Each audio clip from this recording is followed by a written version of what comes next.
What's up, heroes? You know what time it is. It's that time of the week. RWBY Rewind on Mondays always comes out, and on Mondays I will always review that preview with you guys, discuss the latest theories, the latest information on what is to come in the next volume, the next chapter, rather, of RWBY. And that chapter will be Volume 6, Chapter 6. Kind of interesting. 6, almost getting somewhere creepy with that number. And on that note, this Rewind preview was certainly creepy. What we saw in this episode was carrying off with Team RWBY and Crow, Oscar, and Maria, where they left off in the spooky town. Now, the first thing I want to mention is that there were some theories out and about Crow, well, being out and about as well. Crow went out to kind of scout the area, and when the chapter ended, when Chapter 5 ended last week, he had not returned yet. He is in this preview, so we know that he does return okay, but things are not quite okay, because he ended up finding some of that wine. Now, we don't know if the wine, to be fair, we don't know if the alcohol is wine, but it certainly looks like a wine bottle to me. I'm just gonna go with wine for now. So he found some of that wine, or some of that spirits. We don't know if it was from the basement, the wine cellar slash bar that's down below, or if it was just in the house. I think it's reasonable to assume that if they do have a bar slash wine cellar in the bottom of one of those houses, they probably also have wine in the kitchens or whatever sort of alcoholic beverage you want to go with. It's really up to you guys. I'm just going to call it wine, but come on, you guys can call it whatever you want. I don't mind. I mean, it's probably not beer though, or something like that. Anyways, though, it's getting off the topic. So Crow is indeed drinking. RWBY walks up to him and says, "Are you all right?" And he just kind of laughs, gives kind of a sarcastic, yeah, sure. Then he says, "We can leave in the morning." RWBY says, "That's good." And he's like, "Not really. I've got a very bad feeling about this place, especially with me around." Again, he's holding a lot of guilt to his semblance. It must be quite tough. I mean, he's probably held that with him his entire life, right? This guilt about having a semblance that really will negatively affect everyone around you. It's just the way it is. And it's so open-ended that he doesn't really know, you don't really know if it affects someone or not. So anytime something bad happens, kind of just assumes it's his fault, even if it might not be, just because of how abstract and open-ended that semblance is. But he does tell RWBY to go tell the rest of the team to get some sleep. He'll wake them up before dawn. Now, I did look at the clock in the background of this episode, and it was around midnight. It almost looked like 10 minutes till midnight, but the small hand of the clock was a little bit past the midnight area. So I don't know, maybe the clock is broken, or maybe it should have just been over a little bit more to the left. But the point is, I'm gonna kind of assume it's around midnight. So right before dawn would probably be, depending on Remnant, I don't know, maybe between 5 and 6 in the morning. So maybe they would have 5 or 6 hours of sleep, something like that. However, let's be honest, I doubt that they are all going to actually get that sleep. Something bad is surely gonna happen. So RWBY kind of just leaves Crow. She's feeling very uneasy about it. And the tensions are high. The tensions are not good in this preview. To be expected, this is a very creepy place, and as we've seen, there is some shady stuff going on in the basement. Not even just the basement, but literally like above them, there is literally like, people who are no longer of this world, so to speak, and it looks like they had that happen during their sleep. So is sleeping really a good idea at this place? I mean, probably not. Any number of horrible things could happen here. But the first thing I want to mention really quick before we get into the theories, the new theories, is it's interesting how this preview opens up with RWBY looking out the window at the moon. Again, we have like the moon playing a very ominous role in the show. Other times that happened, for example, was the Volume 5 chapter titled A Much Needed Talk during the campfire scene. Crow takes a drink and just kind of looks up. The moon's all shattered and broken. Another time in Volume 4 was after Tyrion went all crazy on the Grimm, looked up, he didn't look up, the camera panned up, and through the window we saw the shattered moon. So it seems like that moon is always very symbolic and a little bit creepy, even though we finally know what happened to it with the God of Destruction, boom, crashing through it like that. Still, they're using it for that imagery, and I gotta say, I like it. I think it's just a very cool thing that the show has. Now, on to some of the theories. So, literally just watch this preview. There's probably more theories out there, but here's kind of my take on some fresh thoughts. Perhaps Crow will end up drinking so much that he passes out.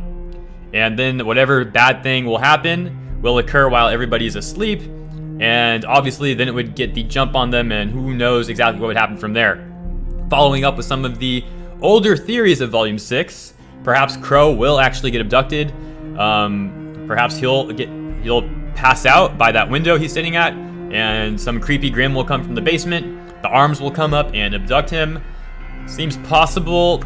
You know, these guys, Team RWBY and all of them, they just went through a lot, being in a train wreck and all that. And if they seriously have like to deal with Crow being abducted now, that's going to be really bad. Whatever bad thing is going to happen now is obviously really bad.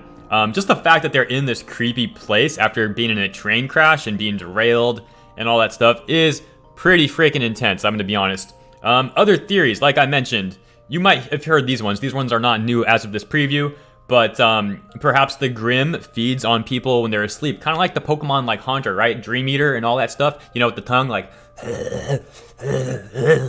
Dream Eater looking things, dude. So perhaps this Haunter looking, or not really looking, I don't know what the Grimm's gonna look like, but perhaps it's got some kind of Dream Eater ability. So who would be the voice of reason there? Maria? Is she not gonna sleep? You know, old people have a hard time sleeping. Perhaps she'll stay up. On that same note, Maria Calavera is actually still reading that novel. And this is a bit of a more lighter thing for you guys. It's not all doom and gloom, although this is still kind of creepy, but funny in a way. So remember in chapter 5, Maria had opened the book with the Roman numeral 1 on it, which is, by the way, another reference to Roman Torchwick. Someone in the comments pointed this out to me. Thank you. Shout out to you. I forgot your name, but hey, if you're here, leave a comment below, man, and I'll give you a little heart or something. But yeah, someone pointed out that the book was titled Roman numeral 1 on the front of it. And they're in the Brunswick farm, which kind of sounds like Torchwick a little bit. Brunswick, Torchwick, plus the Neo return last chapter. And now also we have the, the book with the Roman numeral 1. So when did Roman appear in the show? Volume 1, Chapter 1? I don't know. It's just all very, very coincidental stuff going on here, guys. Very coincidental stuff. So that's just a little side note. Point is, things are not looking good for our team. We really need someone to step up, kind of. You got Yang being all angsty. You got Weiss doubting the mission. You got Crow getting drunk. You got Blake, who's been pretty cool, and RWBY has been pretty cool as well, luckily. You got Maria, who has been the voice of reason, but last chapter, she was getting a little senile with the whole, close the door already, but she was actually standing outside, and the reason they didn't close the door was because she didn't actually go into the house yet. They were waiting for her to go in the house before they closed the door. Otherwise, they would have closed it on her. So, I'm starting to doubt her a little bit as well, Voice of reason, but blind, hard of hearing, and senile. That's a tough spot to be in. And you got Oscar, who's got this internal conflict going on.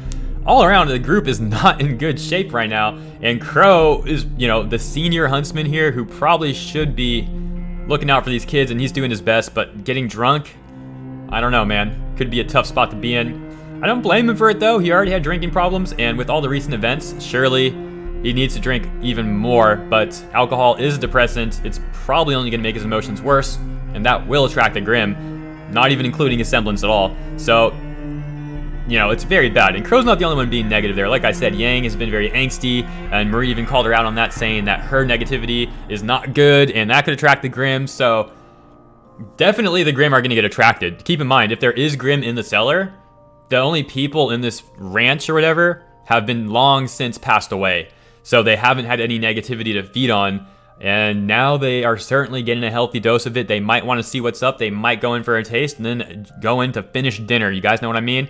So things are not looking good. I wouldn't really be worried because this is a group of huntsmen and Crow is a really beast huntsman. But what worries me is that characters in the show have been X'd off before, and oh man, would they actually abduct Crow and X him off? Dude, if they did, I'll feel so salty. I mean, on one hand, they brought back one of my favorite characters in Neo. On the other hand, Crow is one of my favorite characters as well. My top 3, as you guys probably know, Neo, Crow, Ozpin. Ozpin is MIA. Neo's back, but if Crow goes away, that's like 2 of my top 3 that are just in a very tough spot, guys. So that's pretty much all there is for this preview, honestly. I'm kind of just skipping around right now to see if there's anything else I'm kind of missing. And there very well may be, but that's part of why I make videos on YouTube, guys, so I can talk to you guys in the comments below. You guys can leave me your thoughts.